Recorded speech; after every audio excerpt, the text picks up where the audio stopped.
J'étais donc à Casablanca au nom de la Fédération internationale des journalistes, qui représente 600 000 journalistes dans le monde, donc on est répartis dans 150 pays du monde. Et l'intérêt pour nous était évidemment de soutenir notre syndicat, le syndicat national de la presse marocaine, qui est un de nos 190 affiliés dans le monde, dans cette affaire qui concerne des journalistes et des plaignants, dont une est aussi journaliste. Comme nous l'avons dit, il n'est jamais question pour la Fédération internationale des journalistes, comme pour le syndicat, de se confondre avec la mission du policier ou du juge. Nous sommes des journalistes, on doit le rester. On peut défendre les droits de l'homme, on peut défendre les droits de la liberté d'expression, mais pour nous, l'intérêt, c'est que les procès soient équitables, ils soient justes, et pour nous, l'intérêt aussi, il est dans la non-extension en termes de durée de ces procès qui sont excessivement longs et qui sont néfastes pour les deux parties, hein, surtout dans un pays d'état de droit. Et cette déclaration-là, elle est juste pour redire que la Fédération internationale a voulu rencontrer toutes les parties qui étaient impliquées dans ces affaires, et on tenait absolument à rencontrer tout le monde. Et à ce titre-là, au nom des 600 000 personnes que je représente, je voulais juste les remercier parce qu'ils ont joué le jeu d'être là, de nous répondre, franchement, de façon simple. Et ils ont bien compris qu'il n'y avait pas, de la part de la FIJ ou du syndicat, l'intention de prendre parti pour l'un ou pour l'autre.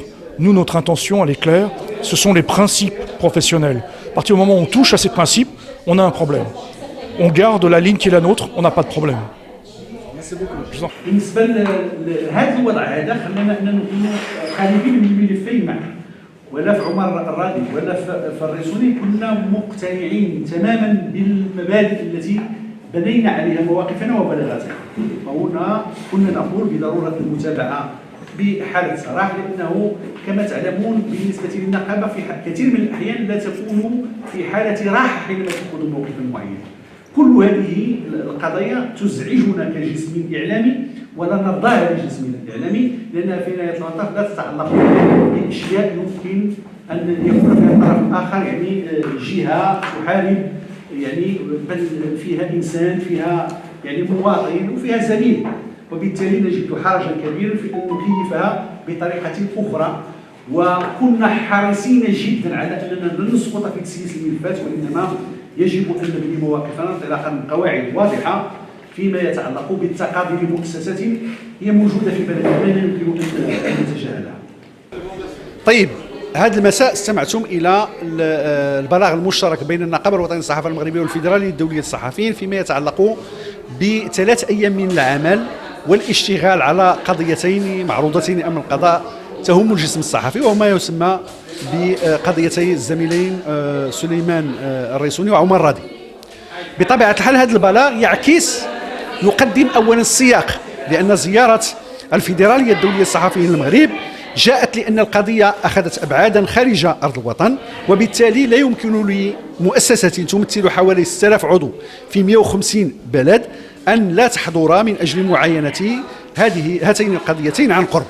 وبطبيعة الحال حينما قدمت إلى هنا لم تأتي من فراغ، جاءت بناء على ما تقدمه النقابة الوطنية للصحافة المغربية من يعني معطيات تجلت في البلاغات التي أصدرتها منذ بداية هاتين القضيتين، وهي بلاغات كانت متوازنة طالبنا فيها بالمتابعة في حالة صراح وتحقيق المحاكمة العادلة والكف عن التشهير بجميع الأطراف.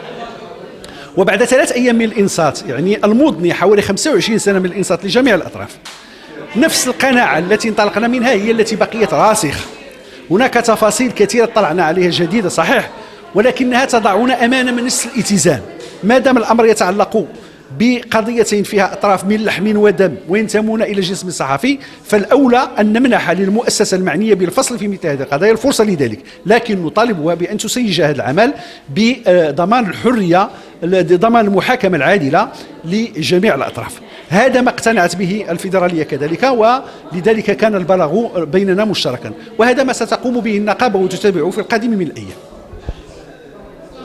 ما تنسوش تابوناو في لاشين وتاكتيفيو الجرس باش يوصلكم الجديد من فيديوهات المغربي اليوم.